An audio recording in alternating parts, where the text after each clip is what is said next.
Ladies and gentlemen, it's your boy back at it again. Welcome to another edition of the Rico Report, brought to you by the Buffalo Fanatics, presented by Fansided. We are the Buffalo Bills podcast for Fansided, so everybody knows what's good, man. So you guys know where to get your info, get your podcasting is right here with the Buffalo Fanatics. So I appreciate you guys tuning in to another beautiful edition with your guy, and I'll be joined by a special guest, by the way, and he's a young and up and coming BF all day, every day. That's how we do, man. So I'll actually let me bring on my guy right now, my man Evan Harrington. Let's go. What's up, Ev? What's happening today, bro? What's going on? Thanks for having me on again. Of course, man. Listen, this has been a long time coming, man. It's a long time coming. It's just a matter of like who I have lined up and slotted as a guest. But I had to bring my guy Evan into the building. What's up, Ev? What's good? What's happening? Everything's good out there, or what? Yeah, everything's going great. You guys have hooked me up with a few good opportunities over the last 3 weeks. Right now, I'm camping, so connection's a little unstable, but we're making things work. Well, I say camping, but we're glamping. You're We glamping. You're glamping. Yeah, we got the camper going. Well, listen, man. So, loyalty is big for me personally. Loyalty is big for me personally. If you rock and you rock with BF and you rock with me, and you're gonna get opportunities. It's just what it is, right? And that's what you continue to do. So you're gonna reap the benefits of being with BF, man. So it's dope. And glamping is, I'll say something, man. I'm not a big, hey, you want to go camping? It sounds cool, but it's not for me. You know what I'm saying? Yeah. I just can't. And I made the mistake of telling somebody I went camping. I went camping when I first started dating my wife right now, and she wanted to go camping. So we went to a campground. It was really dope. It was just her and I. We went camping. First time ever tented. We got a tent. We got a whole sleeping bag situation, but I'm bougie, man. I brought an air mattress. I said, yo, bring that air mattress in that bitch. And so it was actually really cool. And then I was telling somebody about it, and they're like, yeah, where'd you go camping? I was like, oh, we went to this place. It was really dope. There was a shower. There was a this. They're like, shower? He's like, dude, you did not go camping. That's not camping. Camping is when you go to the bush where there's nothing around. You got to dig a hole into the ground and go to the do mountains. your business. That's too much for me. I can't do it. So shout out to those that really do go camping. They say it's a great experience. So I got a pre-made bed right here. I got a pre-made bed. If I wanted to just like hop out of the show and take a quick nap, like I can.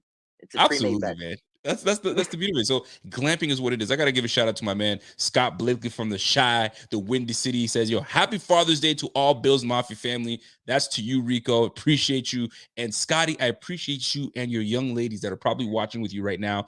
If not, and if they are watching, Scotty's a good man. All right. You treat that man with the utmost respect this weekend and going forward, because fathers are important. They are important. You know what I'm saying? So I mean, you're gonna be a father sometime soon in your lifetime, but right now you just live your life right now without planting any seeds anywhere. Only another 10 years. Yeah, you never know. You just never know. But listen, a big shout out to all fathers out there, man. I have the utmost respect for guys that just grind it out and are there. They may not be the greatest husbands, they may not be the greatest brothers and siblings, but they are there for their kids and they love them kids. So appreciate y'all, and we'll go from there. But you got a story you got to tell me, because I purposely didn't allow you to elaborate on it. But folks, if you guys don't know, my man Evan is glamping between Buffalo and Rochester. But where are you exactly? What area? So it's this place called it's in Warsaw. It's this place called Dream Lake. It's just a nice little like campground. It's nice and calm. There's a nice lake. It's a pond, not a lake, but it's a nice little pond over there. It's nice though. It's a nice little camping spot. Well, and you're camping with family, and you family and friends. Yeah, family and friends. You dropped a nugget that I don't think you expected me to say, whoa, hold on, so rewind that. But Evan right now is so bold that he invited his ex-girlfriend to go. I didn't know. Let me rephrase this. I didn't invite. You better explain yourself, boy. Explain yourself. Long story short.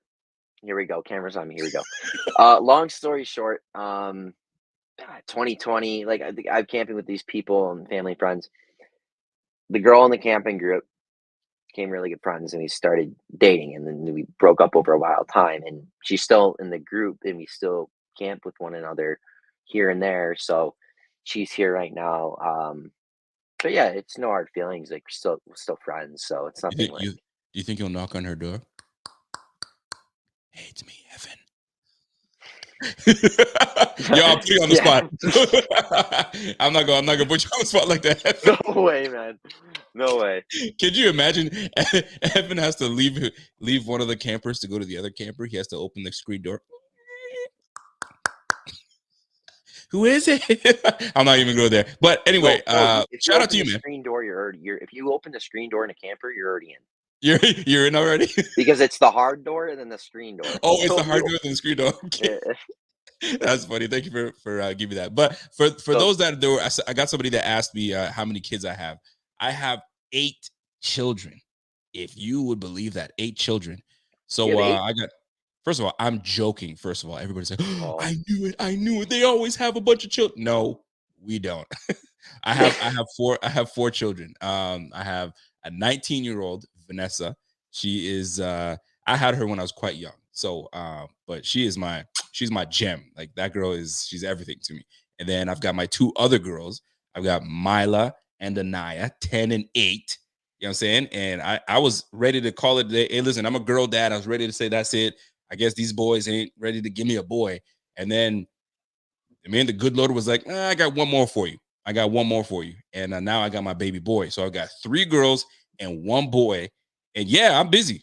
People say, yo, Rico, you're busy. How do you have time? I get this question all the time. How do you have time to A, work overnights, B, deal with them kids, you know what I'm saying? And you have a newborn on top of that, and you're able to come do live shows 3 times a week. Like, how the heck do you do it? Time management and having a good wifey. Honestly, that's just what it comes down to, man. It comes down to having a good partner that knows what's good, knows what you're passionate about, and she rocks with you. So I gotta give it to her, man. So happy Father's Day once again. But I really do want to jump on this camping thing because I saw somebody mention my man Jeff King. I think Jeff King made a comment. I think I laughed my ass off at. It was something like, "Yo, if it doesn't show the this is the one." It says, "If it doesn't say the Hilton on the front, I ain't camping." Yeah, there's some people that are bougie like that. They need the Hilton, they need the Westin, they need all that good stuff there.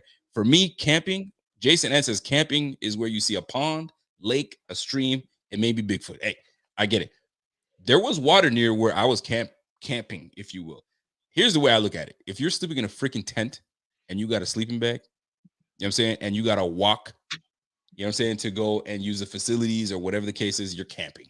I don't care. yeah, And no, for sure. if you can build a fire near your tent, you're camping. That's the way I look at it. But people are like, man, you ain't camping. That's glamping.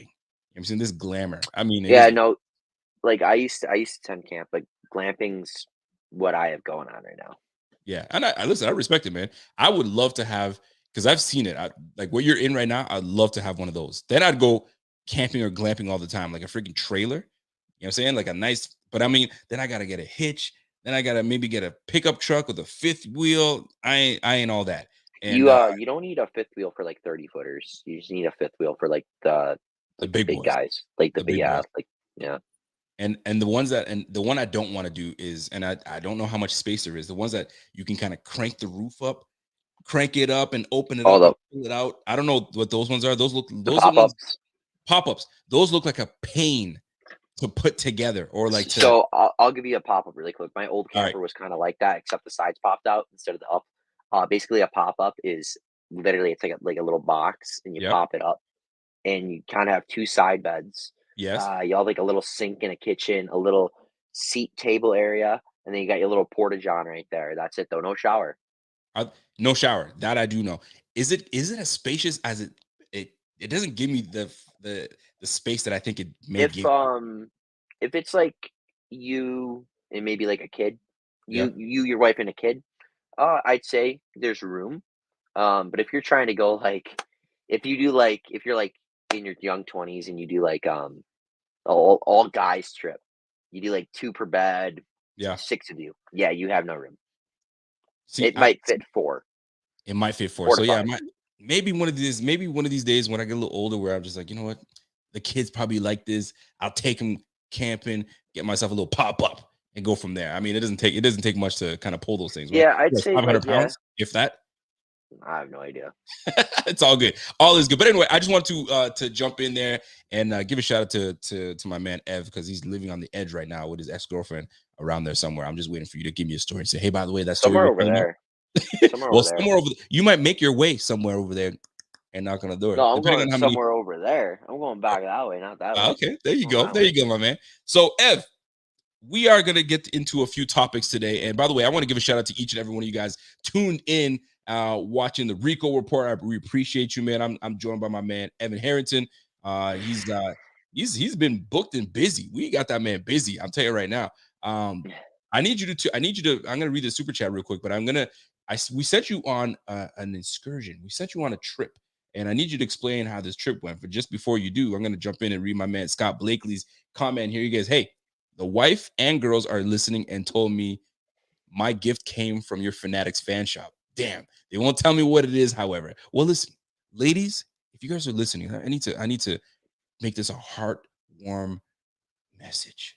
If you guys are listening, if you guys are listening, you give that man, you look at Papa right now and you say, I love you, man. All right. And you give that man a hug. You know what I mean? Because we fathers, man, there's just a certain love fathers have for their kids, I tell you. So it's there's something. So you better thank your dad if he's around, you know what I'm saying, and show him some love, man. Show him some love, man. But appreciate you, Scott Blakely, and appreciate everybody tuning in. Let me get myself back off screen and get my guy Evan back in there. So Ev, you have been booked and busy, right? And I got that from my man Joe Budden. So booked and busy. Tell us what you've been up to. Where have you been? Where has BF been sending you? So about, I want to say 3-ish weeks ago, you guys sent me out to a Spencer Brown event, hosted by Nick Gary. Yes, sir. So that was a fun little event there. Spencer Brown, meeting him and interacting with him and being able to do a small-sided 3-minute interview with him was awesome. Massive individual. Obviously, you see it on the field. He's a massive guy. He's throwing pancakes, taking 2 guys out in one play, chugging beers with Stephon Diggs and the fans on the sidelines. He's doing it all. But I might, like, for example, like on my Instagram, there's a picture of me and Spencer Brown. I'm about 5'10", 5'11". Yep. And there's like a good foot of separation. Like he's about 6'8", 6'9". Like He's the guy's he's massive. He's a tower. And yeah, that was awesome. It was a pretty packed event. All the fans came through, and it was cool. It honestly was a great experience. And then we went to the West Shore event. The West Shore event, that was an experience that I didn't think I would get to have, but it was awesome. Well, I just didn't know if it was gonna come up. Like I didn't know what was going on. So I didn't know you guys were gonna have me come surprise. Out. Yeah, listen, surprise. Sometimes these events come to us and it comes to us last minute, like, hey, are you guys able to make it happen? And we're like, all right, let's make it work. And it's a little tougher for me because I'm in another country. And so now that the restrictions are kind of loosening up a little bit, I'm able to make these moves, man. So be ready for some more. But we sent you to one other one. Yes. Not too long ago. Talk about that one. Yeah, so a few days back, so this is the backstory of it.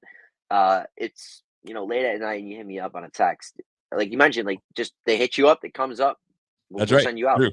That's true. I was actually watching the new Jurassic World in the movie theater, and I just saw my phone span from you, and I'm like, oh, what is this? Like, this must be important. I looked at it, I'm like, oh gosh, I'm gonna answer this. Walked out of the theater real quick, said, heck yeah, I'm in, let's go.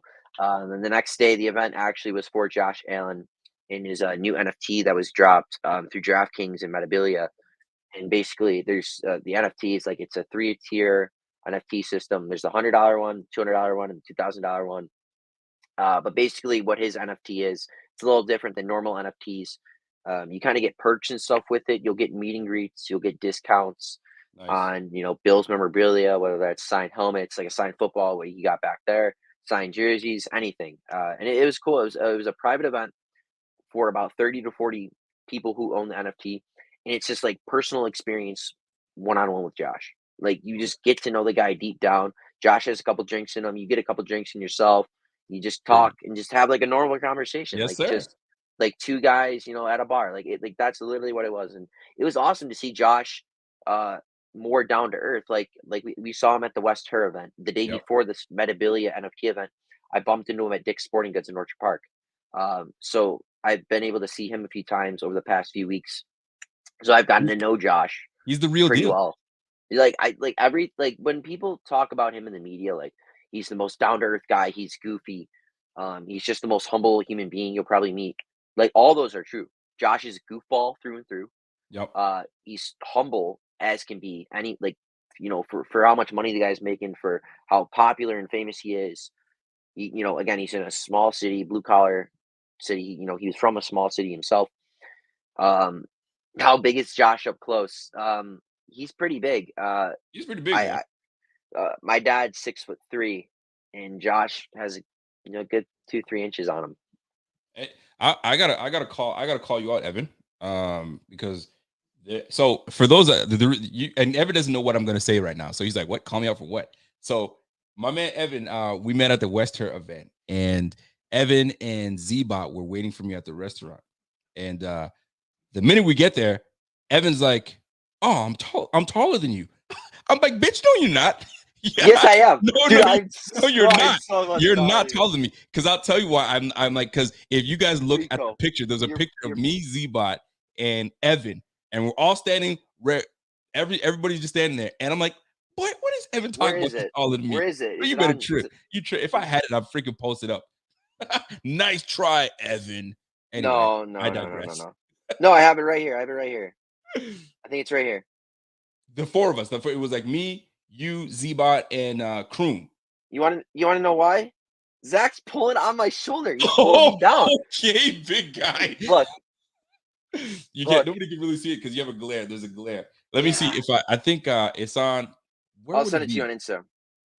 Yeah, I'm gonna try to pop it up on Instagram. Boy, you tripping. Talk about he's pulling on my shoulder. No, because he had his arm around my shoulder. He looked taller than me. Boy, please. Anyway, we're not tall people. First of all, we're not. No. I'm like what? I'm still like growing. 5'9.5" to 5'10". If you're 5'9", I'm 6'2". Okay. Okay, yeah. Well, that's hilarious. That makes you 5'7". If we're gonna talk like that. Anyway, but nonetheless, it was a fun event. My man Evan killed it, and there's gonna be more events coming. And this NFT event, there's gonna be more of those coming. Yeah, Josh Allen there. So listen, we'll be killing those as we go. So let's get right into Bills talk, man.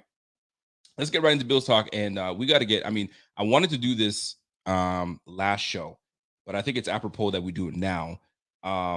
Kim Pegula seems to be going through some medical issues right now, and you never want to hear that, right? We're getting a little older. All these things that are, hitting people these days, and this whole COVID thing, and I don't know what her ailments are, but we gotta send some love to Mrs. Pegula's way. I'm hoping for whatever she's dealing with, that she's able to get through it, quick recovery, so she can be with her family, man, be with her husband, and watch these Bills do what they do. So salute and shout out to Miss Kim Pegula. I'm hoping that I'm saying you recover and you get back to what you normally do on your normal basis, instead of sitting here trying to recover and get better. So we hope that you get a quick and speedy recovery, and we'll go from there, Miss Kim. Bills talk. Let's get right into it. The Bills, I found this very interesting. The Bills have hired. They've actually I don't want to say invented, but they brought on a new department. And this department is the Department of Analytics. And I thought, in my opinion, I thought this analytics, I'm like you, Evan. Analytics is like, bump all that analytics talk, right? Can you play or can you not? And the more I was reading into this analytics, it wasn't what I expected. The analytics department that they brought on was more of a health and safety aspect, right? A load management, if you will. Right. And this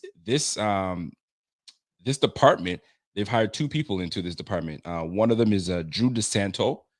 Or am I pronouncing his name right? Drew DeSanti or Drew DeSanto? I don't know which one it is. It is yes, Drew DeSanto. He was hired as a sports performance data analyst. Some people say data, some people say data. It is what it is. Data analyst, for those I like to say data. And his job is pretty much making sure that everyone's at their most optimal abilities, if you will. Evan's got a nice nugget to kind of fall and follow through with that. And as we dive into this this analytics department, because I think it's really cool. Ev, what did you come up with? Yeah, so today in a car ride, I was listening to WGR, and I'm trying to remember who exactly said it. It was either Sal Capaccio or Matty Glab, but one of those two mentioned how the Buffalo Bills, ever since Sean McDermott and Brandon Bean came here, have just been intrigued in how analytics can work and how we can improve on the basis of analytics. Not just for the nice little stats to see how the players are doing here and there, but for these players' bodies and for the players' improvement and what they can do to make themselves better and keep them on the field instead of off the field. And one of those interesting things is that they figured out that the Bills players in general play their best at 9:50 a.m. Eastern time. So that's why, as of right now, they are holding this year's training camp and others at 9:50 a.m. in the morning, because that's when they said the peak performance comes out of our athletes, out of the Bills players on the current roster. So I just found that was pretty interesting. There's a couple other little details in there, but how they use the analytics to how with the weight machines and all the new performance center we have after the year after McDermott and Bean came here, but they just really have found themselves into a nice spot with these analytics where they're going to use it for the better, Yeah, and they really have a nice staff together. that's actually really cool. And the peak performance. And I don't know about you guys, but sometimes my mind goes in the gutter often. I don't know. As a man, my mind goes in the gutter. And I'm like, peak performance. When am I at my peak performances? Like when, like, I mean, I'm talking about like past the athletic days, just life in general. And sometimes if you want to have a alone time with your lady, when is it that you guys are your peak performances? And I'm like, man, what time? And I'm like, that's where my mind goes, right? How ridiculous am I? But anyways, we'll get into that that type of chatter another time. But peak performance is interesting. At 9:50, that's when everybody's at their best. So That's what they mentioned. So 10 o'clock is yeah, practice. 9:50, get these guys up, get them ready. Let's get going. I want to see who's doing what and where. I'm actually really interested in that. It's actually really cool. So furthermore, into that department, because we have such I mean, we've been bragging about our wellness center, our workout station, our workout room that we have with the Bills. It's one of the best, state of the art. So really cool to have this new department come in. And one of the quotes here that I was reading on is like the weight room, the on field, the grass. Like these are the things they look at, right? The grass, all that stuff, just trying to keep these guys healthy. Being said, so this we've already been one of the most healthiest teams. Like my man Evan was talking, him and I were talking earlier. We're not a knock on wood.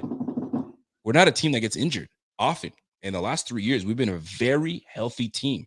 That's why I always, whenever it's like there's a free agent available, we should bring that guy in, and everybody would immediately say, "No, don't even bother with that guy. He's injury prone. Don't even worry about it." But what? Hold on a second.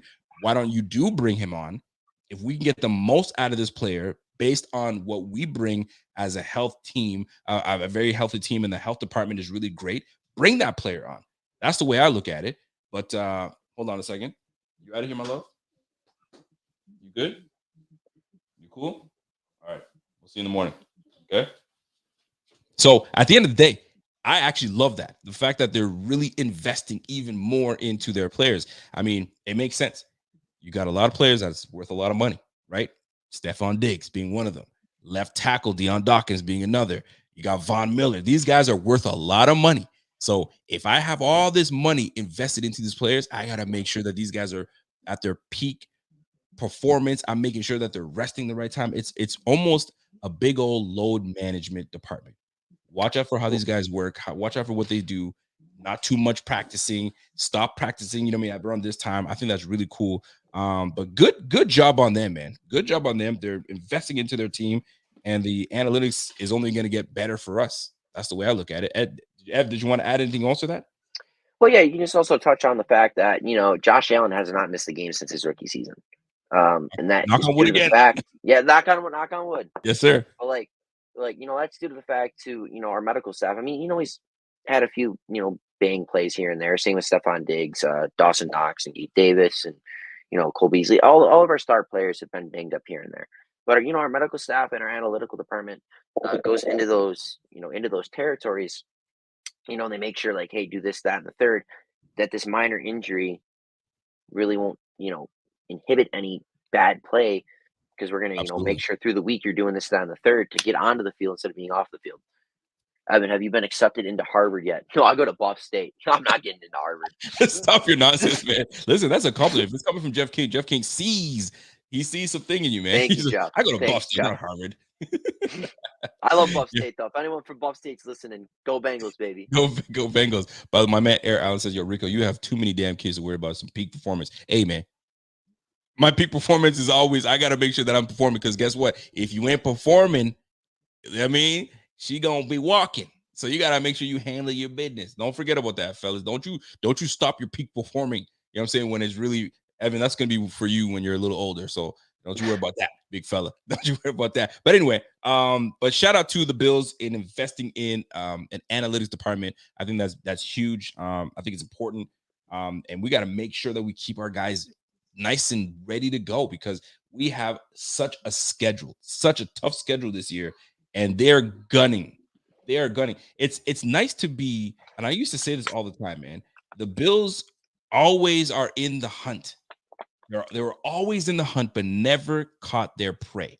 That was always my motto for the Bills because as a Bills fan, I mean, we've been seeing so many times where they're either not even performing and they're not even ready to even sniff playoffs, or they've always been in the hunt. Always in the hunt.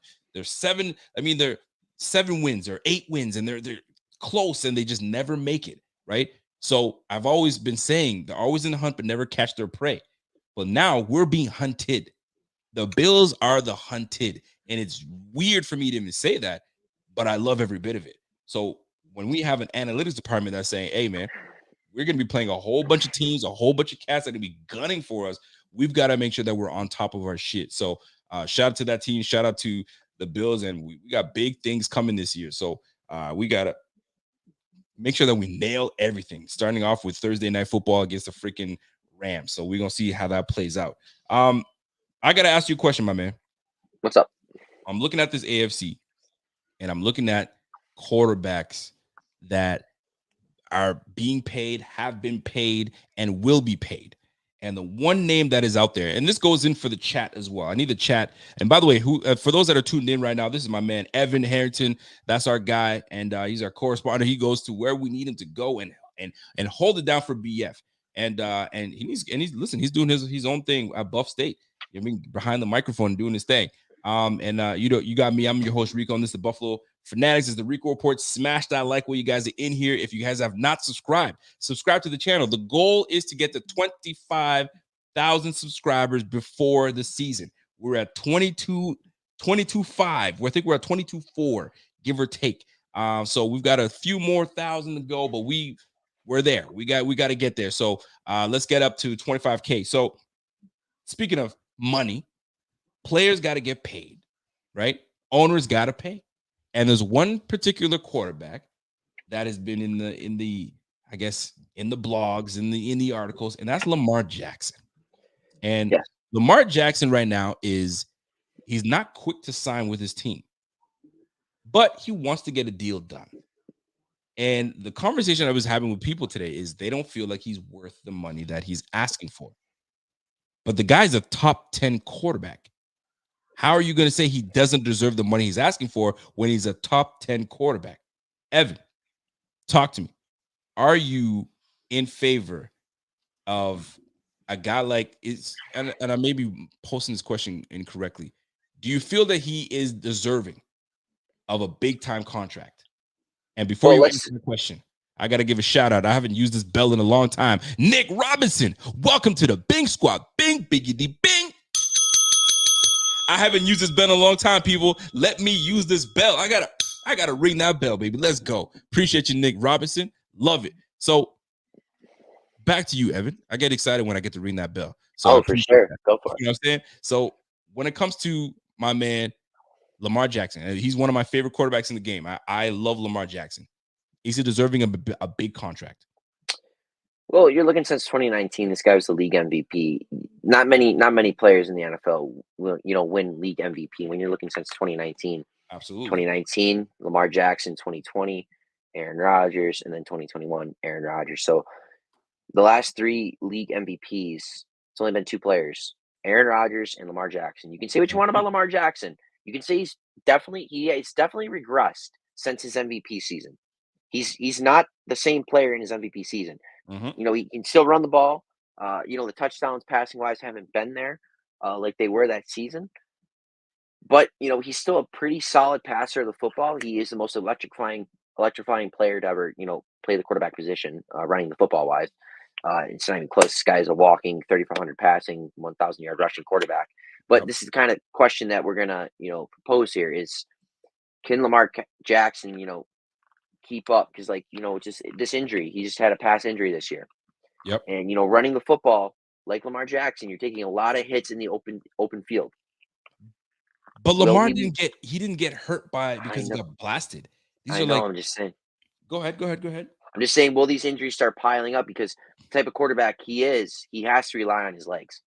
You know, he's not like Josh Allen or Mahomes or Brady or Rodgers or Stafford or Herbert, where they can sit in the pocket, take hits, you know, deliver the balls on time.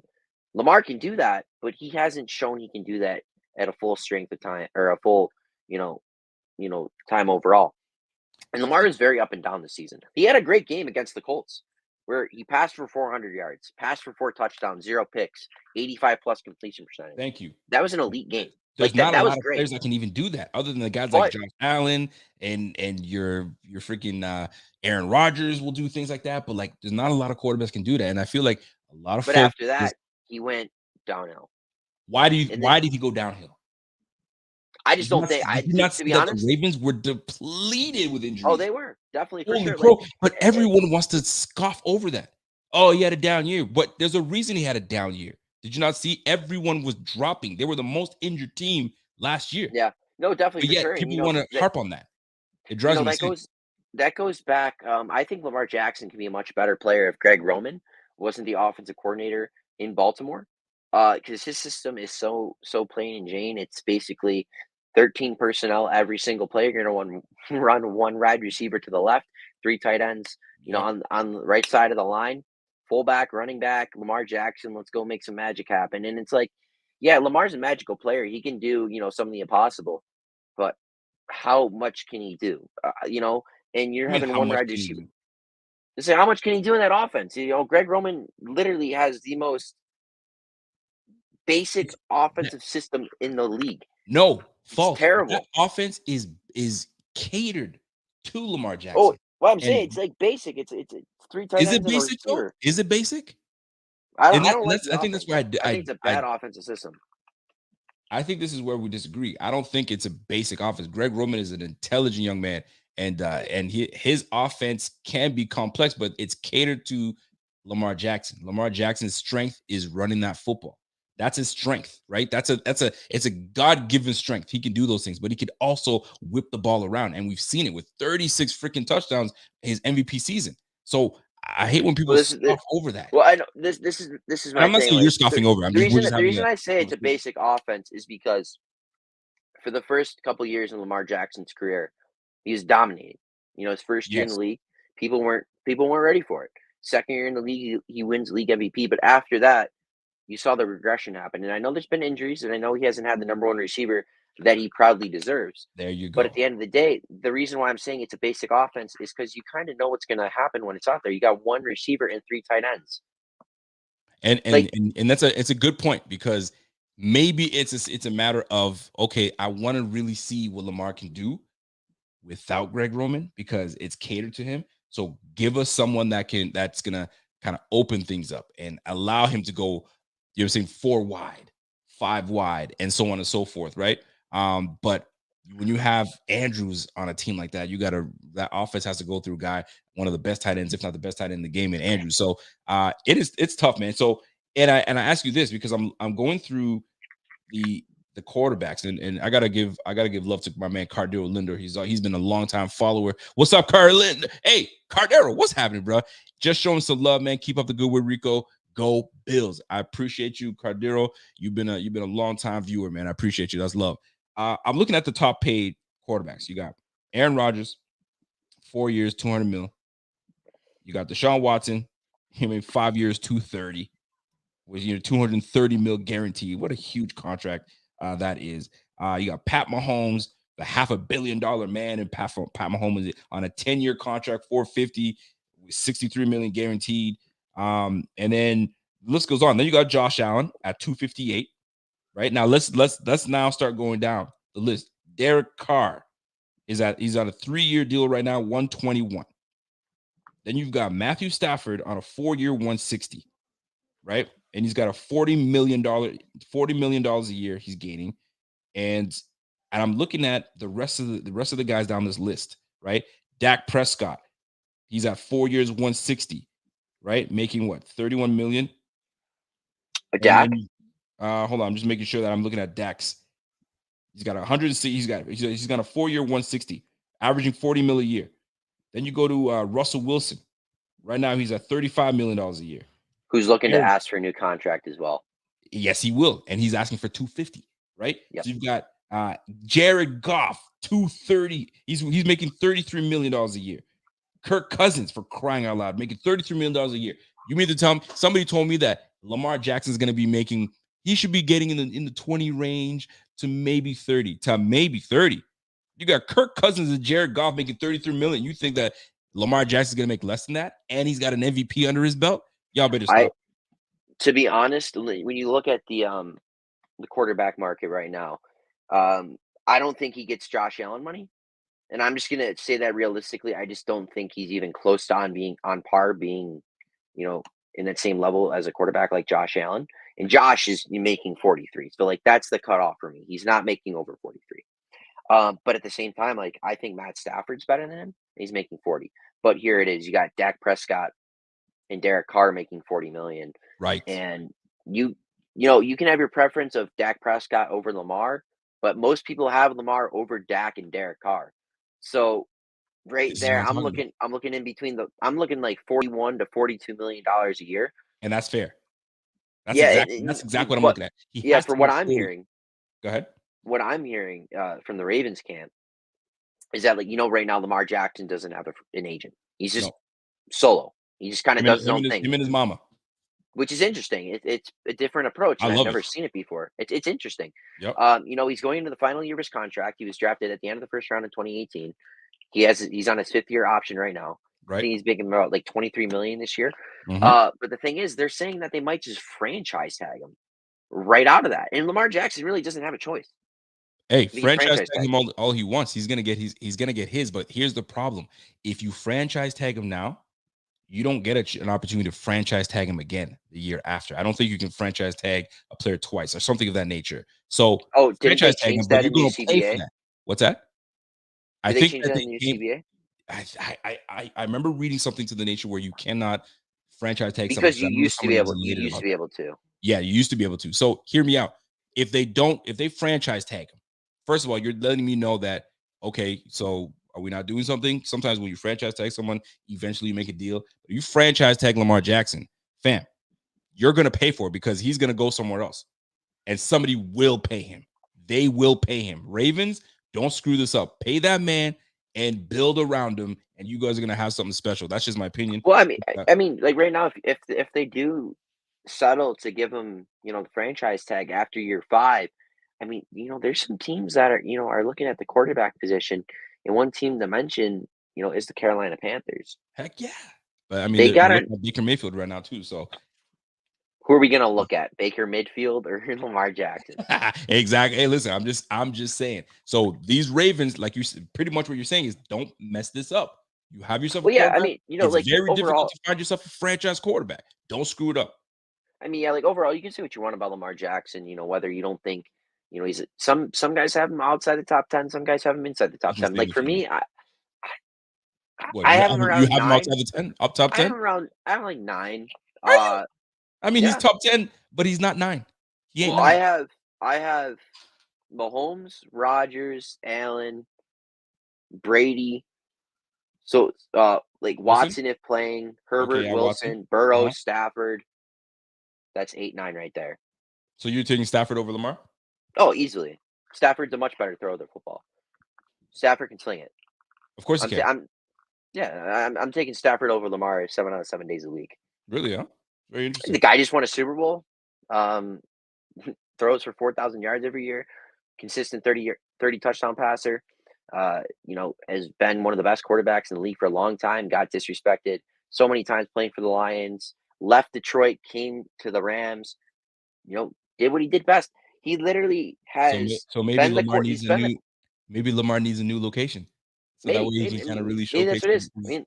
his Yeah. I mean, so this is the thing.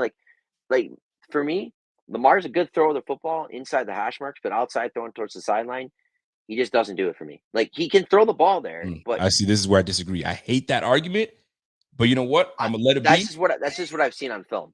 Hey, I've seen too many times where he just can't get the ball and to the I've sideline. seen many times where he slings that thing downfield, he slings that thing to the sideline, and he doesn't get credit for it because these bums are dropping it because he's got no receivers. That's the sad part. But anyway, I we mean, off of yeah, that. he's got bad receivers. Yeah, you damn right. What did they do with He's got Josh Allen? Rashad Josh Allen Bateman. had a slew of bad receivers, and they said, "Let me fix that. Let me build around Josh Allen." And Josh Allen is a mother effing G. And we're gonna get into Josh Allen talk in just a moment. But I'm actually glad that you shed some light on your opinion on Lamar Jackson. I think that he's definitely a top 10 quarterback. And he should accordingly. I personally, he's a $40 million guy, especially because we got That's fair. Herbert that's going to get paid next year. You've got Herbert's Kyler gonna Murray get that's paid. looking to get paid as well, and there's one more quarterback, Burrow. Burrow. Those guys are going to get paid, and they're all Burrow $40 million players. You can't tell me Lamar's not. Well, no, Lamar is a $40 Burrow million and Herbert are probably more of 43 to $48 million players, to be honest. 40 and above. I'm talking about 40 and above. You cannot give Lamar 40 and above. less than Yeah. 40. These guys are $40 million players and above. But anyway, we'll see how that plays out. So that's why Lamar's got to keep that in mind. I'm not taking a bum ass deal this year, and then these guys are going to surpass me and make more than I do. And I have an MVP under my belt. None of these cats have an MVP under their belt. So that's where it's tricky. You can't dismiss the MVP, but at the same time, you see what these players are about. You see Burrow. Just one final thing on it. Like you mentioned the MVP, but as years go by, you can't say, "Oh, he won an MVP," because then you're kind of getting into the Cam Newton range. Like, well, Cam Newton won an MVP in 2018 or 2015, but in 2018 he was nowhere near the same player. Not saying Lamar cannot get back to the MVP. I get it. That's a fair point. But like 3-4 years afterwards, I'm like honestly, even now, I'm just kind of like done riding the Lamar MVP thing because that was cute. He won that. Congratulations, he won the MVP. But now it's time. Okay, Lamar, you're going into year 5. You got Patrick Mahomes winning Super Bowls. You got Joe Burrow going into a Super Bowl. You got Josh Allen looking to rise on the marks. Justin Herbert's going to look to get in the playoffs soon. Russell Wilson just came to the AFC. Derek Carr just got an extension. He's looking to get back into things in the playoffs. Very much so. You got a bunch of talent. It's to me, it's okay, Lamar, let's go out and win a playoff game. How these players get paid is by performing. Oh, yeah. That's number one. Oh, yeah. How these players get paid is by getting these all pros, the Pro Bowls. That's their accolades. That's what they have on their resume. So you got to have those things on your resume, right? You don't have those things on your resume. What are we talking about, right? You got to perform, but you got to have something on the resume to say something. But anyway, great discussion. Let's go. Great discussion nonetheless. So we're gonna move it to another one here. Are you ready for this one? Let's go for it. We are talking Brian Daboll. We were talking about it earlier, and I got into it. And before we get in here, I got to give a shout out to D. Raleigh, Mr. D. Raleigh. Welcome to the Bing Squad. Bing, biggity, bing. Let's go. I appreciate you guys letting me use my bell today. I've been wanting to use this thing for a while. So I appreciate y'all, man. Let me give another shout out to my man, Hayes McClendon. What up, Hayes? What's up, good sir? Rico, you and your staff are doing an amazing job. Love the dedication and loyalty. Keep up the great work. Happy Father's Day to you, to all the fellas in here. And I appreciate you, Hayes. You are good, man. I appreciate that love. And listen, man, we always got to hold it down, man, for Father's Day. Father's Day is a big weekend, and we got to hold it down. I mean, as papas and making sure everything is good to go. So let's get into it, man. Josh Allen, Brian Daboll. Here was a discussion that was had today, and I think it was Sam Munson, I believe his name is, from PFF, and he brought up the topic. Actually, let me just bring it up before I just talk my ish. He brought up a topic today which I found very interesting, and it was to do with. Let me see here if I could bring it up here. Let me see. It was to do with the success that Brian Daboll has And is he gonna try to duplicate that same success? So here was the tweet was, it was coming from Sam Monson from PFF, right? He goes, if Josh Allen never happened, Brian Daboll's resume looks very different. And I think it's pretty unclear who or what was primarily responsible for Allen's development. This is a downer of a tweet, but it just struck me today looking through his career. And I found that interesting, right? So I came in and was like, hold on a second. Josh Allen is fantastic. But Josh Allen didn't just become Josh Allen out of nowhere. So my response was, listen, it took a village to build Josh Allen to where he's at. I'm like, it took a village. Allen isn't where he is if not for the likes of Derek Anderson, Jordan Palmer, all the way up to Daboll, McDermott, and Bean. Bean putting the pieces around him, right? McDermott coaching him up, right? Brian Daboll coaching him up and being around him for 4 years, right? But and Joe Marino was agreeing. He said almost the same thing. He put a tweet just before that. I'm like Joe Marino said, ultimately, Allen is the primary reason for where he's at. It is scary to know where Josh Allen is going to go from here because he's just getting into his prime. He's not even in his prime. But then it got me thinking, did Allen make Brian Daboll? Is that a fair discussion to have?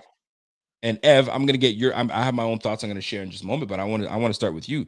Did Josh Allen make Brian Daboll, or was this it was a mutual relationship where they both built each other up? But where is the edge? Is the edge lie with the guy that put the work in, that's improved every single year, or was it all due to being coached under Brian Daboll? What are your thoughts on that? Well, yeah, this is definitely an interesting topic to discuss because a lot of the fact about Josh Allen developing, from year 1 to year 2 to year 3 to year 4 Right. was alluded to Brian Daboll and Stephon Diggs. Like that from what I've seen all over, Bill's Twitter and, NFL Twitter and just, NFL media in general, was that when you casually look at it, you just see, okay, Josh Allen in year 2 was throwing, what 60% completion percentage, 58, whatever it was. Yep. He really wasn't throwing the ball well, right? You bring in Stephon Diggs from Minnesota. He comes up. Josh Allen's throwing near 70% the next season. So a lot of people just alluded to the fact that, they got Stephon Diggs. Josh Allen just somehow magically turned it around. And that's, completely false. Like, it just was not Stephon Diggs. It wasn't just Brian Daboll. It was, like you mentioned, working out with Jordan Palmer for countless off seasons. Having guys like Derek Anderson, Matt Barkley in the quarterback room, going and training with Sean McDermott and having Brandon Bean, in the back, back corner, hyping them up and really being there for one another. And then having a guy like Brian Daboll, and even having a guy like Ken Dorsey there as well. Having all these guys in the locker room for Josh Allen, really, in my opinion, was the best thing because if Josh Allen was in any other organization, year 1, year 2, I don't think he makes that jump to year 3. To be honest, like I really don't. I That's a don't know good if he point. does. That's a fair point to make. If he goes to Cleveland, if he goes to the Jets, I don't know if Josh Allen makes that jump from year 1 to year 2 to year 3. And I think this is more of a testament to allude to Sean McDermott and Brandon Bean for bringing in the right personnel, for bringing in the right quarterbacks, for getting these connections with Josh Allen to bolster his confidence, to go on to the point. And we mentioned earlier analytics. That's kind of how Josh Allen figured out how to, figure out his release and figure out a new throwing Mechanics. motion, All about mechanics. right? Mechanics, and it is through those like analytical machines. Yep. The new technology, and that's how he did it. He worked on that with Jordan Palmer, and then when Stephon Diggs came over in 2020, he was, constantly working, with Stephon Diggs all off season, not skipping a beat. They were both on each other's page, Yep. and so like this is kind of where I go with it. I would say Brian Daboll had a fairly good resume beforehand. I don't know if it would have landed him a head coaching spot. But he comes to Buffalo in year 1 in 2018. Or yeah, he came here in 2019, right? Brian Daboll got here in 2018. So 2018. Yep. Yeah, so 2018. He did his thing. He had I'd say an iffy year 1, but there was a little potential to work for year 2 and year 3. Josh Allen has his breakout season. That really, in my opinion, bolstered Brian Daboll from a potential head coach to a guy that's basically locked for a head coaching position in the near future. Josh Allen broke up onto the scene, and he's converting these crazy throws on third down. He's slinging the rock better than he's ever had in his life. He's completing 70% of his passes. He has over 40 plus touchdowns. He gets the Bills to the AFC Championship. Stephon Diggs has 1,500 yards, 7 plus touchdowns. Dawson Knox had a good year. Gabe Davis had a good year. Cole Beasley was a second team All Pro. Yep. It really just was alluded to the fact that Josh Allen had a spectacular season. And I want to give a little bit of credit to Brian Daboll, just because, again, he is the A offensive little bit? coordinator. I want to give a little bit. No, like what I mean, like you mentioned, like did Josh Allen Yeah, make go ahead. Brian Daboll? Like Mhm. I'm giving Brian Daboll a little bit of credit there. Like he, had a lot to do with Josh Allen's development and success. But at the end of the day, you can only do so much to coach a player up. It's really at the end of the day what the player's going to do on the field. It is. You can be like Kyle Shanahan and set up a system in almost any running back and almost any quarterback and go into that system and play fairly well. But in a system like the Buffalo Bills, you kind of have to have a quarterback like Josh Allen to make everything work. The Buffalo Bills aren't the Buffalo Bills without Josh Allen. So, when Josh is converting these long third down throws, breaking and evading these sacks, not turning the ball over like he did the year prior, he's really just you know, taping up the mistakes and patching up the mistakes that Brian Dable might have on his offense. But So overall, go ahead, go ahead. Overall. but overall, like at the end of the day, like both these guys, you know, work together in a collaboration to make each other better. I mean, at the end of the day, you got to give Josh Allen most of the credit, just It- because again, he's on the field, he's doing everything. He's making the pre-snap adjustments. He's in the huddle. He's throwing the ball. But again, at the end of the day, you got to give Brian Dable a little bit of credit to that point, just because he is the guy that believed in Josh Allen that all time through. He is setting up the plays. He worked with Josh constantly. He was there to talk to him for whatever he needed. He was the offensive coordinator. I mean, at the end he of the day, def he is the offensive coordinator.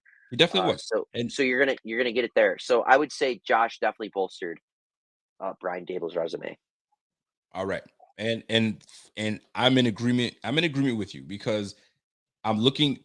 But I'm gonna give Brian Dable a little bit of slack here because he's never had a quarterback like Josh Allen, right? When That's you true. look at who he's been coaching, he coached the New York Jets as an offensive coordinator. I think he was a wide receivers coach out there, if I'm trying to get this right. He was a quarterbacks coach for Cleveland. Then he was Cleveland's never been good. You know what I mean? Until lately. Offensive coordinator to Miami. I think who was it? Fiedler was his quarterback. Kevin Gerard's in I here. So Kevin, who was the quarterback when Brian Dable was your offensive coordinator? It wasn't great, right? He went to Kansas City, had Matt Castle as his quarterback, right? He goes to who else was he a coordinator for? Kansas City, it was Miami Dolphins, and he was the Cleveland Browns. Just not great. New York Jets, like he hasn't had anybody like Allen. So to poo-poo on Brian Dable saying, "Oh, Allen made him." Well, he didn't really have a guy like Allen, right? And Allen, we could say, never really had anybody like Dable. And the fact that both of them they started off together 4 years straight, you get to learn someone. I'll admit it. I wasn't a big fan of Dable at all. First year, I was like, "Get him out of here." I'm not liking what I'm seeing. Right. Second year, I was like, "Okay, I'm seeing some things." And then I was like, "I'm in love with this dude." I will say this though, and people forget, but when Josh Allen got hurt and he hurt his elbow, and Derek Anderson was in, after spending some time on the sideline and with Derek Anderson, and then when Josh Allen came back into the fold, what a different quarterback. I think Derek Anderson had a lot to do with coaching him up, a veteran guy coaching him up. So a village. I'm still sticking with a village is where it's at with the development of Josh Allen because everyone had a hand in it. Brandon Bean putting pieces around him, right?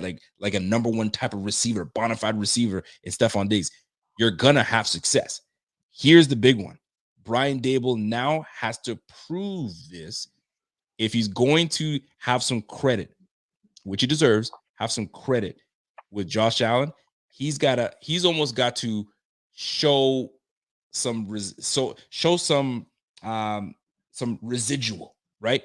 Right? Some residual effect from what he gained from Josh Allen into the New Jersey freaking Giants, Yeah, and this is the thing now. When you're Brian Dable and you're going over to the New York Giants, right? he's got a He's got some lot of pieces. He's got some good he's got pieces some around him. pieces. He's got Kadarius Toney, Yep. who didn't put up the best statistical season last year, but had that one game for almost 200 yards and a score.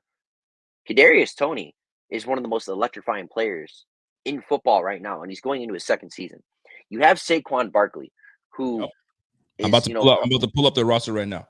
coming off a major injury, but they're looking to use him, more as a slot receiver, out wide, motion him around, utilize his talent that he was the number 2 pick out of Penn State in 2018. Hold that thought. I'm gonna read up their actually receiving core right now. So you got Kadarius Toney, you got Darius Slayton, you've got Sterling Shepard, you got Wandell Robinson, Great player. you've got Kenny Galladay, you got Robert Foster, remember that name. You got Keelan Doss. So you've got a slew of freaking some players out there. They have a nice 5 receivers right there. Absolutely. The first and 5 you named. And let's go to their old line. They've got protection, right? They just drafted. They just drafted. I'm not even going to mention, who that went over there as like a contributor, but we'll see how that plays out. But he'll be solid for him. Hey, we'll see. You got Joshua Ezudu, I think his name is. Then they drafted. Who's the other guy they drafted? Evan Neal. Yeah, Evan Neal. Right? So, and then they got Andrew Thomas on the other side. And they got Andrew Thomas on top of that. I'm looking at Andrew Thomas's name right now. So Daboll's got a good nucleus on offense. It's Daniel Plus Jones. They also have Kyle Rudolph, too, the tight end. Yeah, Kyle, who's the tight end room right now is you've got Audrey Miller, Chris Mayock, Ricky Seals-Jones they got over there. So Kyle Rudolph? No, Kyle Rudolph's out there, man. No Kyle Rudolph. Ricky Seals-Jones and Andre Miller. But anyway, that's not the point. The point is he's not going to a team that is a bum, right? Oh no, they're a very good team. It's a matter of Daniel Jones stepping his game up. Can Brian Daboll pull anything out from Daniel Jones that he pulled out from Josh Allen? Two different specimens. I'm not even gonna call Daniel Jones a specimen. First of all, he's a very good athlete, but he ain't no Josh Allen. Can Brian Daboll make the New Jersey freaking Giants relevant in the NFC East? That's the freaking question that I'm curious on finding out myself. I'm gonna be watching the Giants. I'm rooting for the Giants in a way. This is one more thing I want to touch upon. Like, go ahead. We talked about all the receivers, the offensive line, some of the tight ends they got too. You got to look at Daniel Jones. Again, he's not a specimen like Josh Allen, right? No, he's not. But he's a 6'4" quarterback that can run. So definitely they are. Thank you, Kevin. Matt Moore and Chad Henne. That's what you got to rock with. That's what Brian Daboll was rocking with. Chad Henne and Matt Moore. Go on. You got Danny Dimes. I don't know why they call him Danny Dimes. He ain't throwing dimes. Made in the defense. But Danny Dimes. But you got Daniel Jones there. He's going into year 4. He's a quarterback that can move. He doesn't have the arm strength Josh Allen has. He doesn't have the size Josh Allen has. He doesn't have the full downhill speed that Josh Allen has. But he is a 6'4" quarterback that can run a little bit. So Brian Daboll has a little bit to utilize there. With some quarterback read options, some quarterback draws, some stuff that he ran with Josh Allen over the past few years. Yep. You can run that with Daniel Jones. Is it going to be as successful? No, it won't. Just again, 2 different players. One's a specimen. One's a guy who might not even be a starting quarterback next year. He might get benched for Tyrod. But like Jeff King said, he has to replicate it with Jones somewhat. He's got to show me something because if he, and I get it, and this is the argument too. He's going over to New Jersey. Jones is not his guy. So he's got almost a wash year. So if Jones doesn't pan out, it's not my guy anyway. I'll pick my guy.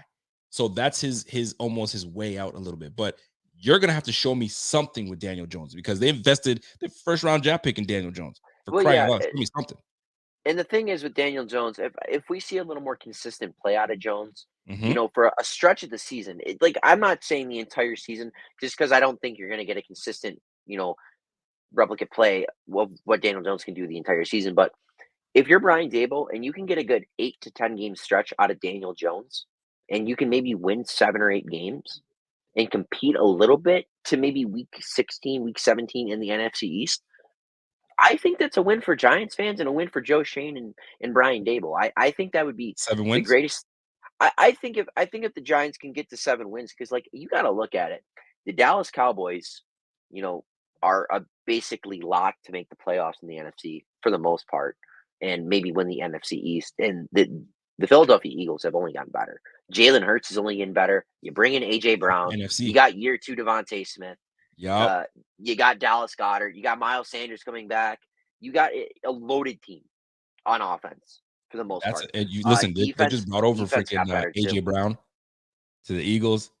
So Eagles, that NFC East. I mean, it's always been it's just muddy. There's always been muddy water, right? Everybody's just And jumbled around. yeah, and the thing that I love about the Eagles is you bring in a guy like AJ Brown, who isn't the best separator and the best route runner, but he's so physically dominant Heck at the yeah, he is. release point and at the catch point, and he's probably the best yak receiver in football, along with Debo and some of those others. But then you got Devontae Smith, I wouldn't put him up there, but go on. yak receiver. Right? Go ahead. I'm listening. Yeah. I'm listening. So Will you then put you him up got there? Devontae Smith, who sneakily is one of the best route runners in football. He's not on the same Yeah. level with Diggs and Adams and Keenan Allen and Cooper, but Devontae Smith, man. I mean, for being as slim and sleek as he is, that guy can run routes. He Like flies. he flies, He and flies. then you got Quez Watkins, who's underrated as anyone. So I mean, look for the Eagles again. They're gonna be a solid team. They're going to be a solid team, but I mean, right now the Giants underwhelmed last year, and a lot of it had to do with coaching. They didn't believe in Coach Joe Judge. What They a were doing absolute quarterback bum. sneaks on 3rd and 10. Dude, he's an absolute bum. What were you thinking even bringing him as the head coach? Like, just stop that nonsense. You need an innovator. You need a guy that's creative. You need a guy that believes in the quarterback and believes in the whole team. And when anytime a coach is lost to the players don't give a damn. Talk about the Jaguars coach, freaking what's that bum that was digging up his fingers up in that hoo-ha, that lady on the Urban game show. Meyer. Urban Meyer. Urban Meyer sitting there chilling, you know what I'm saying, digging for gold. I don't know what that man was doing, but anyway, when you got a whole team that just loses all confidence in the head coach, bro, we ain't playing for you. We're not playing for you, and we're just doing what we got to do for ourselves. But Brian Daboll, Joe Shane going over there, they're going to make. And I have some friends that are Giants fans and content creators that are talking right now, and they absolutely love what's happening in New Jersey right now. They got this team coming together. Go ahead. What were you gonna say? Yeah, you can criticize Brian Daboll's play calling all you want. Yep. At points in times, rightfully so. There's points in times of the past 2 years where he's had some slip ups and moments where he hasn't called the best plays. But the one thing that you can't discredit Brian Daboll on is ability to rally players around him as a head coach in the locker room. We're about to find out. Every single player on the current Buffalo Bills roster and past Love Buffalo him. Bills rosters of the past few years have spoke nothing but greatness about Brian Daboll. That's big facts. They spoke nothing but greatness about Brian Daboll, and they're doing the same thing about Ken Dorsey. So Brian Daboll going over to New York, he has a lot of talented players, and he has Joe Shane going over there with them. Brian Daboll's already respected right now. He's being respected throughout the small mini camps and OTAs. Yep. But it really gets down to the nitty gritty stuff when you get into training camp, when you get into preseason, when you get into that first game of the regular season. If you don't have all those guys on the same page around you in the locker room, good luck. Pack up your bags. There's no more season. Listen, it's hard to turn it around. It's not easy. But he went to a good situation. He's gone to a very good situation. So there's high expectations from him. If you went to a bum team, like, I don't know, who was the worst team last year in the NFL? Jaguars. Were the Jags the worst? Yeah. Jeez, Trayvon anyway. Walker first overall. So let's just say he goes to the Jags. Right? I wouldn't say the Jags are like that bad though. Like, I'm talking about, I want a bad roster. When you look at that roster, you're like, "Ugh, that roster is horrible." I mean, it's not a whole lot. I'm trying to think. Somebody help me in the chat. I'd say Who's got the worst roster in the game right now? If you were to just on top of your head, worst roster, Houston or Atlanta? We'll say Atlanta. Well, you know what? Atlanta would be the one that I stand out and say, not great. Houston had some pretty damn decent pieces on that squad, and they're playing for their head coach. But anyway, I'll say Atlanta. Atlanta's got the worst roster. You send Daboll to Atlanta, at least you know he ain't got shit on that squad. So I'm expecting you to not do well. In New Jersey, they're expecting them to have a good season because I've given you a pretty damn good team. Our coaching is what sucked. You know what I'm saying? So galvanize, put this team together. Let's see what you got. You made Josh Allen who he is right now. You know what I'm saying? This head coaching job, you pretty much got because Daniel Jones is there, number one, and B, obviously, you know what I'm saying, they saw what Josh Allen did. And Josh Allen is a freaking budding star. So we'll see how that plays out. I'm expecting big things from the Giants. I'm actually excited to see what they're like. I'd like two things from you. What is going to be you got me saying David Johnson. Danny Dimes Danny Dimes stat line: yards thrown, passes thrown, pass touchdowns thrown, interceptions. Oh Danny man, Dimes. I want to look up his last year's Me stats too. really quick. I was just about to look up the same thing too. So looking up my Because man. I kind of know his stats to a point. All right, so last season Daniel Jones threw for 2,400 yards, 10 touchdowns, and 7 interceptions. Dude, that's Uh, freaking horrible. I want to see how 2,400 many yards, 10 games. touchdowns, bro. How you supposed to win with that, man? Yeah, I Yikes. also want to see. Yeah, I also want to see Daniel Jones game log too, because I don't think he played the full season. So that's the thing, though. At He's the end got of a the day, 45 to 29 TD to interception ratio. It's not horrible. yeah. Don't forget Acceptable all the worse. fumbles, man. Don't forget all the fumbles. He's got something like 50 career fumbles. You know what I mean? He's got 1,000 rushing yards and he's got 5 rushing touchdowns. It's not Could have horrible, had man. more. Could have And had he's, more rushing yards if he didn't trip oh in the my middle of the God, field. come on. You got to give me a break on that. At 62%, he's throwing for 63% completion percentage. So, hey, listen, there's some things that we could, you could work with a guy like Danny Dimes, right? You could work with that. So we'll see what Oh, Brian so Daboll here it does. is. Looking forward to it. Go ahead. What do you got? Yeah, so Daniel Jones played 11 games last year, started in 11 of them, had 232 completions on 361 pass attempts, 2,400 yards passing. Uh, his yards per attempt was 5.8. Uh, not not too not too good. And the completion. You're trying to keep a straight face out there. You can't, bro. You average Yeah, 5 yards a pass? No, can't do yeah. it. His on target percentage 76.1. All right. That's the Not thing. the And worst. this is why some Giants fans are somewhat excited because you're getting a true Hey, this is offensive the one thing. mind coming to coach up. What do you got? I'll say this though. His bad throws, so like bad throw percentage, bad throws have went down every single season from 80 to 76 to 64. Hey, So that's something to work with. that's a 20-point drop. So that's not bad. It's But not yeah, bad. so From year 1 if to Daniel year 3. Jones is if Daniel Jones is going to play a full 17 game season, I want to say again, this is how I feel that Is he Brian throwing Daboll. over 3,500 yards? I could see him getting to 3,600, 3,700. Perfect. But a lot of it will be Wandale Robinson, Kadarius Toney, Saquon Barkley, Kenny Galladay making jump ball catches, and a lot of those guys going, after the catch. It's not going to be Daniel Jones throwing the ball, right onto their chest into tight coverage and, really being accurate downfield quarterback. It's going to be more of those receivers and running backs and skill position players doing things after the catch and doing the dirty work, kind Yep. of like San Francisco, getting those players involved. And, and I also expect Brian Daboll to utilize Daniel Jones' legs a lot because, like you mentioned, I agree. Daniel That's because he's Daniel athletic. Jones. He's super Oh, athletic. he's very athletic. Vanilla Vic. Daniel Jones.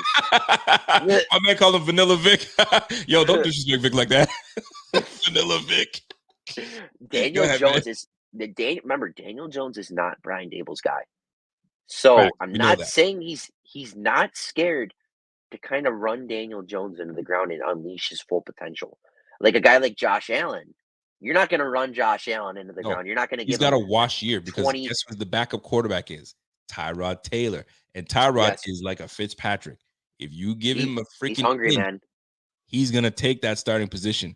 The question, too, is how long until Tyrod Taylor jumps in week 7, week 8 when if Daniel Jones doesn't become that guy? Here, we can make this prediction really quick. So I want to look at the Giants' schedule. The Giants schedule is wanna- probably going to be a tough one. It's always the NFC East always has a pretty damn tough schedule, man. Yeah, I want to look at the Giants' schedule in whole. Looking on the Giants website. So, week 1, they start off at Tennessee. So, in my opinion, that's a loss. You're not beating Tennessee in their home opener. You're just not. Tennessee, I think, will get them. Week 2, they go against the Panthers. So that could be a sneak. That should be a win. Listen, who's quarterbacking over there? Sam Darnold? As of right now, yeah. I ain't buying it. No, not doing it. Then they got the So, Cowboys. they got the Cowboys. Cowboys should win. Cowboys have a Cowboys should freaking win. good roster, man. They should be able to beat the Giants. And then you got the Bears week 4. So you could be 2-2 out the get go. That's not bad. 500. Then you got the Packers That's an L. week 5. Then you got the Ravens week 6. That's an L. You got the Jags week 7. That can win. I don't know about this Jags team, man. I don't know. I Toss up, don't know. man. What do you I think? don't know what I'm going to Toss-up? get out of Trevor Lawrence. Well, I like Trevor Lawrence and Doug Peterson together. Yeah. I like those two combined because I feel like Doug Peterson really helped Carson Wentz in his second season in the league. And you look at Carson Wentz and Trevor Lawrence; those two quarterbacks, they kind of have a similar play style, in a way. So I kind of expect Trevor Lawrence to take a nice step. No MVP season like Wentz Hold had, on. Let but me ask you a question though. Let me ask you a question. When it comes to fantasy, is Daniel Jones someone that you could potentially draft as a fantasy as one of your fantasy quarterbacks? backup, I wouldn't rely for him as Backup being. quarterback? Well, hold on a second. But then this gives me an opportunity to jump in and let everybody know. If you see Daniel Jones as a backup quarterback, what if you were the GM of a fantasy football team? And I'm not just talking about any fantasy, I'm talking about dynasty fantasy football. You have the opportunity to be a GM, potentially draft Daniel Jones and have him as your backup because you never know if he's going to be a guy that busts out just in case. But if you are thinking of joining fantasy and potentially dynasty, I got something for y'all. Check this out. Dynasty Owner is the best way to play fantasy football. Get inside the mind of an NFL GM as you use real NFL markets and off-season moves to make your Dynasty Owner team the best in the league. Download the Dynasty Owner app on the App Store or Google Play today. You've never experienced fantasy football quite like this. Like that, you segue into it. You help me segue into that one. I had to jump in there. If you guys are not jumping on your dynasty football fantasy, this is where you got to jump in there. You are the creator. You get to make the squad as best you can. But there's some other guys that are coming for that title. So jump in on that the fantasy dynasty. If you guys are in that, man, it's all about it. Jump in there. Big things are coming this year. I don't know about you, Dan. I don't know about you, man, but I'm all about fantasy right now. So it's too soon to talk about it, but we're gonna get into that anyway. So keep going with that schedule. Oh, okay. Sorry, let me pull my phone again. Yeah. So Jaguars week 7. I could see the Giants winning that matchup. I wouldn't be surprised if the Jags snuck out a win. Either way, I'll give it to the Giants just for the benefit of the doubt of the conversation. And then this is where it gets good. This is where it gets good for the Giants. So you beat the Jags. That will give you your third win of the season by week 7, right? So as of right now, you beat the Panthers. You're 1-1 because you lost to the Titans. Then you go 1-2 against the Cowboys, 2-2 against the Bears. You drop 2 against the Packers and the Ravens. So you're 2-4. But this is where the swing gets in. You beat the Jags, you're 3-4. You go to Seattle week 8. Seattle is not in a good spot right now. They have a terrible roster. Are they that horrible? Is that I'm not really down on quarterback Drew Lock. I think he's not a bad quarterback. I don't know. I'm just not sold. I'm not sold the way Pete Carroll constructs his offense right now. He's a run first oriented coach. I think he's way past his coaching days. I think if you could have cut ties with Pete Carroll a while ago, you could. But I'm gonna take the Giants. That makes them 4-4 at week 8. Now they have their bye week. This is where it gets good. You're 4-4 at the bye week, week 9. Out of the bye, you have a home game against the Houston Texans.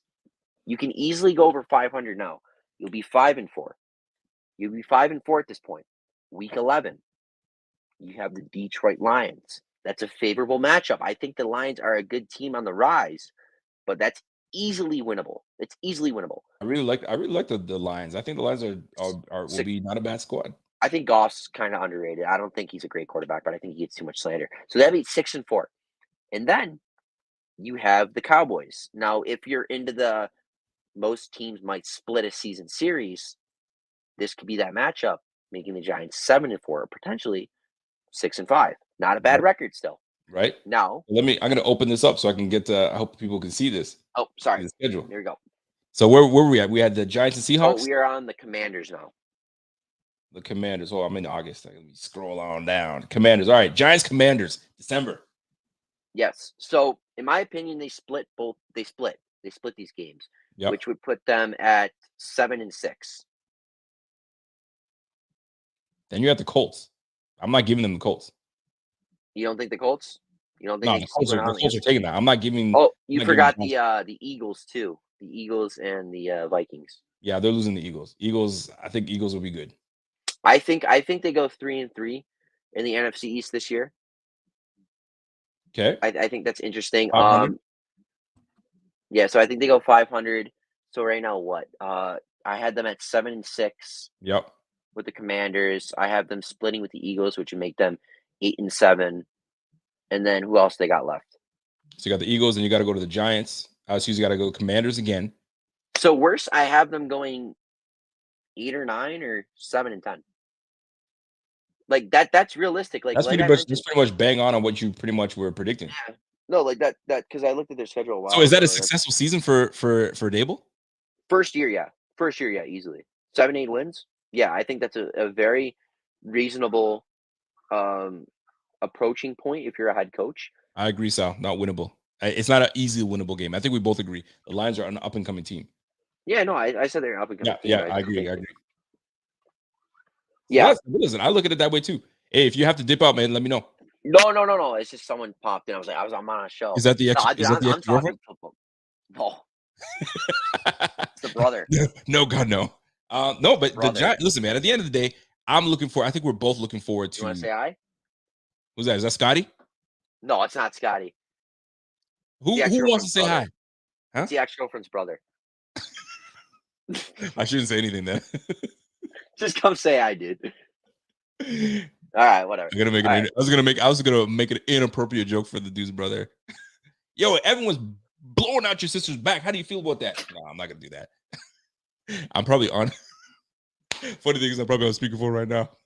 No, you're in the AirPods. I mean, there you go. I was about to say, oh shit, I'm about to put this boy in trouble. Anyway, Oh no. long story short, I don't want to stay too much on these Giants, but it's more about Brian Daboll and if he's gonna have success, especially with the big success he had with Josh Allen. Can he duplicate or somewhat duplicate that success with Daniel Jones?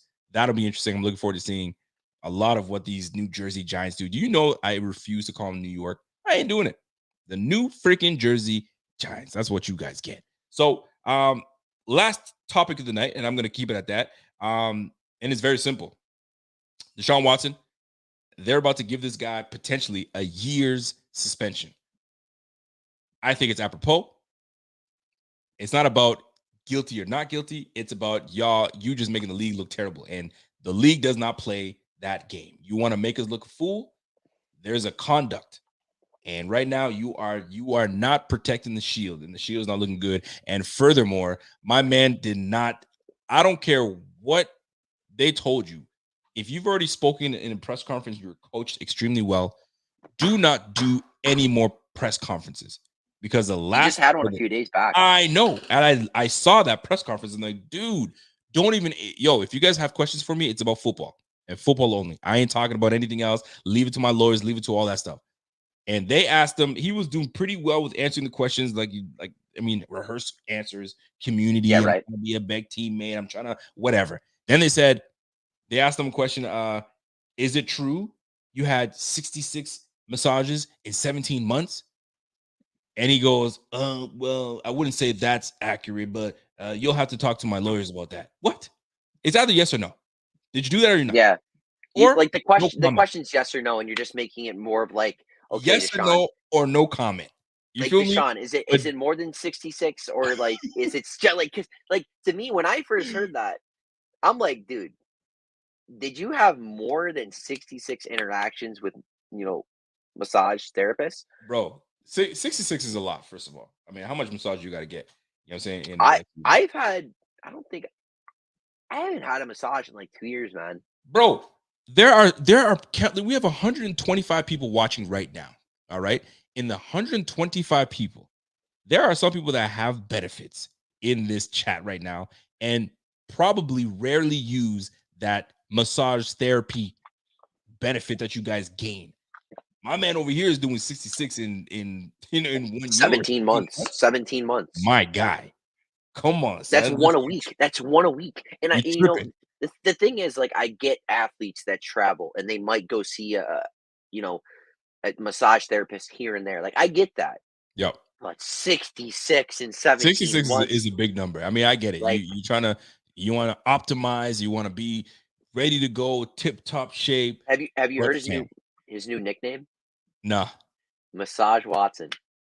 Oh, that's actually clever. That's not bad. Here's another one that they asked him too that I was like, oh, that's kind of weird. Hey, are you looking to settle or something to the nature of like, did you or your people settle? And he's like, oh, you'll have to talk to the.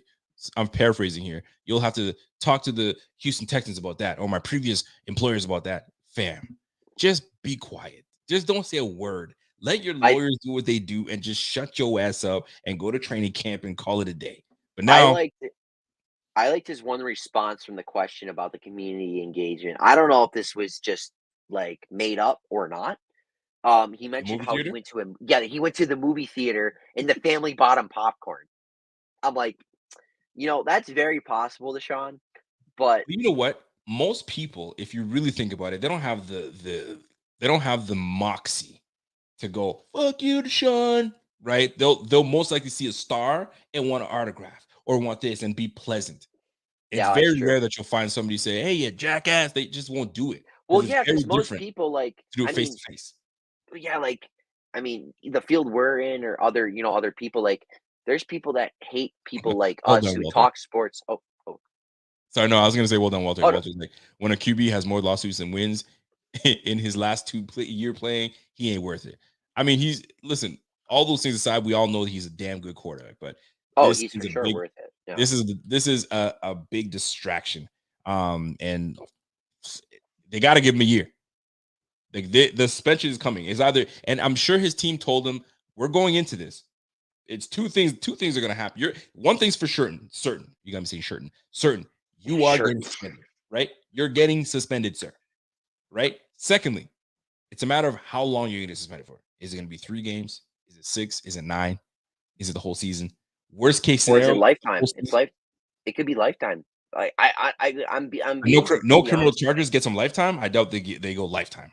That doesn't make that doesn't. If he gets criminal charges, that's what I meant. Like, but there were no criminal charges. That's already done and gone with. I'm not saying it's over. There could be more. I don't know. But right now it's all civil. So call it a day. Suspend his ass for the year, and then we're done with it. We got to keep dragging this shit out. It is what it is. But anyway, but that's just my. Hold on. So somebody said, "Yo, W said he faced Rico. Watching is not that good." Oh my god. Stop. No, I'm gonna be honest. I'm just gonna say it flat out. Watson's a top 5 quarterback for me when he's playing. He is a top 5 quarterback. There's no question. It's like no debate for me. There's no debate. No order. It's Mahomes, Rodgers, Brady, Allen, Watson. Like, and no order particularly. It's just those 5. I'm okay with that list. Well, who did you leave out? You left off Wilson. Wilson's who you left off. No, I left out Herbert. Oh, y'all really got Herbert up there, huh? Because Herbert can play, though, man. Herbert can play. The thing is, like, Wilson's just played too inconsistent for me as of late. I've seen peak Wilson, and then I've just seen drop off Wilson. That's the same how I've seen with Kyler. That's how I've seen it with Lamar. I need more consistent play out of these guys because I know these 3 guys that I just mentioned have had moments where they're MVPs. They've won MVPs. Lamar, they've had their moments, but over the last couple of seasons, I just haven't seen them string it together for a full season. We'll see. And even Matt Stafford, Matt Stafford's inconsistent. You don't know what you're going to get out of Matt Stafford here and there. But I saw Matt Stafford hoist the Lombardi Trophy this year, and I saw Matt Stafford had a horrible game that Super Bowl. I know. I saw Kyler. He wasn't that great. He didn't have a great game. And looked terrible in the playoffs, and I know his team, wasn't really there for him. But I saw him get bounced. I saw Russell Wilson play inconsistent, and I saw Lamar Jackson have his highs. I saw him have his lows this year. That's why I kind of like I gave you a look when you're like, I'll take Stafford 7 days out of 7 over Lamar Jackson. I was like, Stafford. I'm only saying that because inconsistent. He'll have you a monster game and then have you a poo-poo game. So Stafford can make every throw on the football field much better than Lamar Jackson. I mean, that's just me. Throwing the football, absolutely. But when you make it, I'm a thrower. When you need a play, Lamar Jackson comes through. It's like Allen. When you need a play, Allen comes through. Legs or arm, he comes through, and that's the type of player that Lamar Jackson is. He'll get you. Another thing with Lamar is over the last few seasons he's played much more careless football. There's points in times where he'll evade pressure. He'll he'll bail out of the pocket early, try to make something happen because he doesn't have those receivers. There you go. That personnel. He plays too much hero ball. Plays too much hero ball. And it's not like Allen hero ball. It's like it's a little worse. Like there was a play against the Steelers. I'm pretty sure it was against the Steelers. Lamar literally just in the red zone, just turned around and just threw it up into like triple coverage, like in the red zone. Those are bozo plays. Allen, That's every bad. quarterback has that one bozo play. Oh like, yeah. I mean, what the but hell was yeah, that? I hear you. Shout out to my guy Jeff King coming through. Who says, "Hey, I'm no athlete." Are you sure, Jeff King? I bet you played some ball back in the day. I'm no athlete, but I've had one therapist for the last 7 years. If I want a happy ending, I'll go home and turn on Pornhub to choose my own therapist for a happy ending. Might be Pam Anderson. Pam Anderson. Yo, the minute he said, if I want a happy ending, I was like, oh God, someone's coming. Someone's coming my way. Shout out to my guy Jeff King, talking about Pam Anderson. That's a name I haven't heard in a long time. Pam Anderson. I got you. Pam Anderson may not be the Pam Anderson of old, but she might still be a baddie. I'm not too sure. Jim Graham comes in and says, Calvin Ridley gambling $1,500 gets a year. See, that I understand it because you're messing with the integrity of the game. Yeah, for sure. Betting is a big no-no in all of sports. I mean, what Deshaun is alleged to do is some bullshit as well. Don't get me wrong. But like the betting is just, it's like, what is that baseball player, Pete Rose? Yeah. Fam, they're not letting that man back in at all. It's over with. It's not happening, right? When they take gambling, when you put the Shield and you betting on the Shield for $1,500 on top of that, like if you're gonna bet real, like do a Drake type of bet, don't $1,500. Like, come on now, you just rude that. But I hear that, man. My man Rev says Herbert is that dude. Herbert gets it. Herbert is he's nasty, man. I'm looking. The Chargers are going to be a freaking. That team is going to be something else, man. Yo, this year's AFC is crazy. That's why it's so important that we take care of the AFC East, and which segues me to the last topic of the night. The AFC East. Let's just say the Bills do not sweep the AFC East. The Bills don't sweep. We lose to one team. What team are we losing to in the AFC East, in your opinion? Flat out, it's not the Jets. Scrap them out the book. We're not losing to the New Jersey football Jets. Oh man, there you go. I want to. If we have to lose to one, I don't think we lose to New England. I think we have New England's number this year, just because their roster has been gutted basically, and they have Matt Patricia and Joe Judge calling plays. Yep.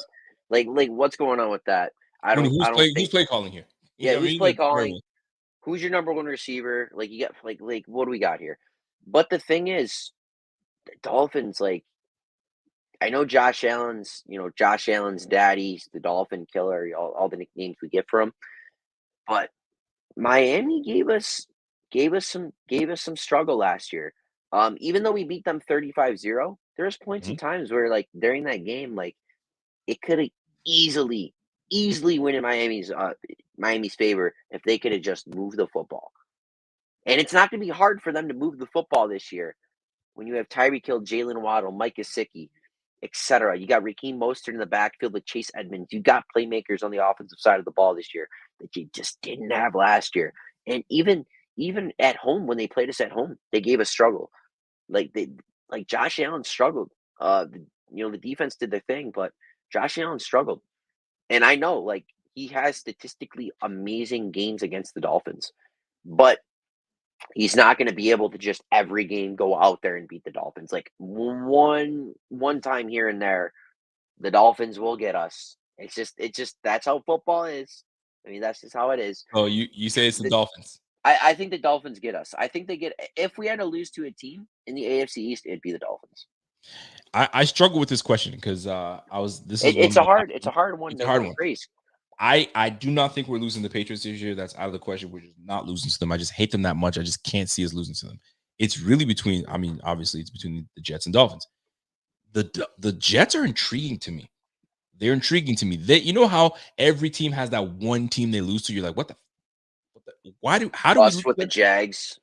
Right. So I think that the Jets just catch us on one of those days and they just, I'm not saying they give it to us, but we epically have a horrible game.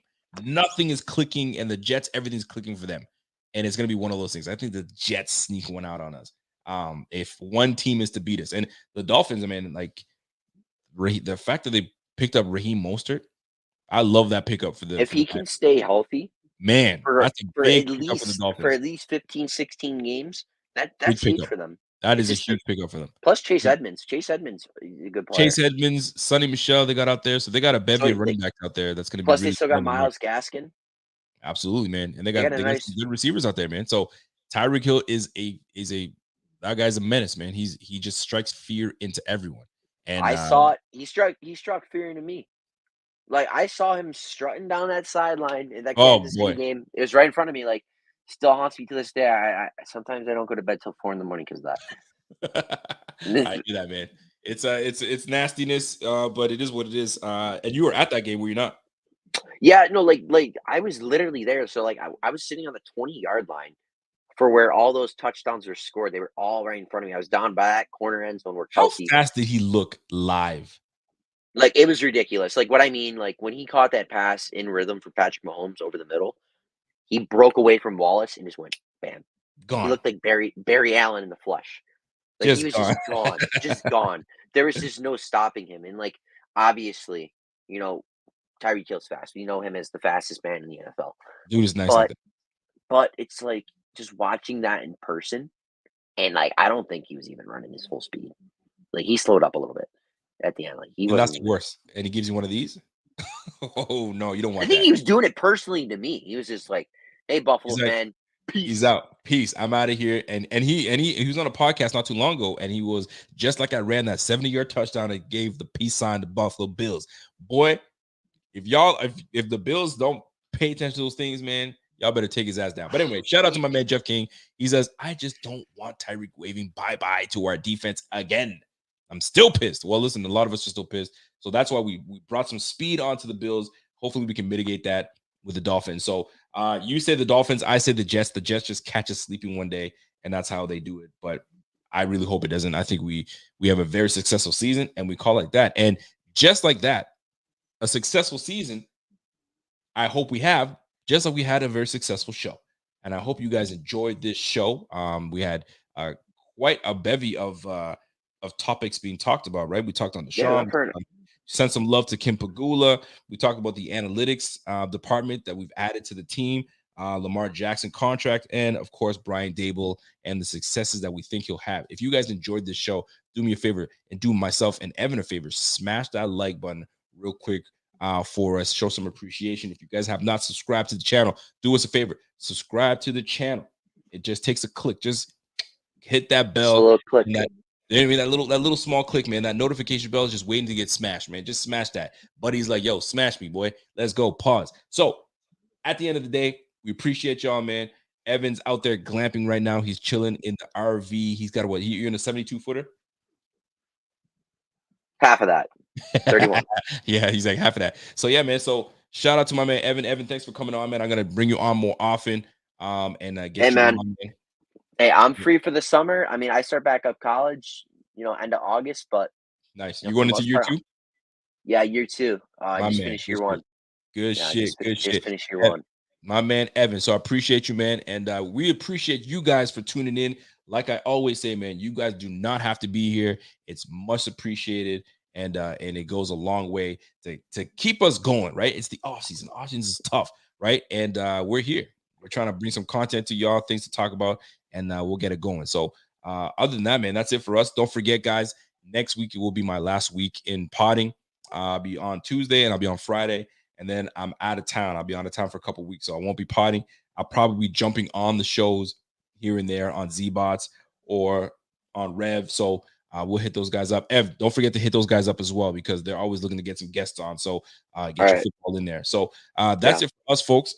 We appreciate y'all, and it's always great. Thank you guys for still rocking with me and Evan. Evan, other than this, what are you doing all summer, man? Just gonna be chilling out, doing glamping and doing stuff? So actually, yeah. So a little thing what I have going on. I might be heading out to Rev. Hit me up after the show. I want to get on yours too. I haven't been able to chat up on yours. Because I've been on Zach's. I want to get on yours as well. Oh yeah, you'll get it all, man. It's BF, baby. You're on the team, baby. For the summer, I'm doing stuff with you guys. Obviously, that's always a contributing factor to what I'm doing this Absolutely. summer. I'm still working radio once a week. We minimize that once a week. I'm doing my radio show. I host that. But so with my radio station, we're trying to get media credentials for this Nice. year's training camp. So I might be able Yeah. to spend like 10 to 12 days, maybe 2 weeks in Rochester during training camp, and have some press passes. I don't know. If not, then Listen, let's go up. listen, you get your press passes. Try to sneak another one in there, and I'll join you. And we'll kill that game, man. We'll kill it up. So, Rev, we're gonna get we're gonna get my man Evan on the show and we get it popping, man. My man Walter Scales. Walter says, "Yo, Rico, you better stay in podcast shape." Listen, anytime that I stay away from the mic, I come back stronger than ever. Trust and believe that. So, Walter, you won't have to worry about that at all. So, guys, that's it for us. It's the Rico Report. It's the Buffalo Fanatics. My guy Evan came up with a close-up. He's right up in that camera. Love it. That's my man. It's the glare. I want people to see. It's the glare. That's it, man. So, ladies and gentlemen, that's it for us, man. And ladies and gentlemen, we're out of here, man. Until next time, it's your boy Evan. It's your boy Rico, and we are gone. We will catch you on the flip side. And have yourself a fantastic weekend. Happy Father's Day to each and every one of y'all. I don't care if you're an uncle or whatever. If you are fathering someone, you be there for them. I mean, if someone's been a very important person to you, like a father figure, you go and thank them and say Happy Father's Day to you. It goes a long way. You feel me? I'm fathering the kid I crossed up in basketball the other day. Yeah, it's my man Evan's fathering. He's fathering kid that he crossed up in basketball, man. You sonning him. That's what you call you sonning him, man. So that's it. Everybody have yourself a great weekend. We'll catch you on the flip side. Enjoy your weekends. Be safe, be sound, and be good to everybody. And that's it for us. And until next time, it's your boy. And I'm out. And we gone. Let's go.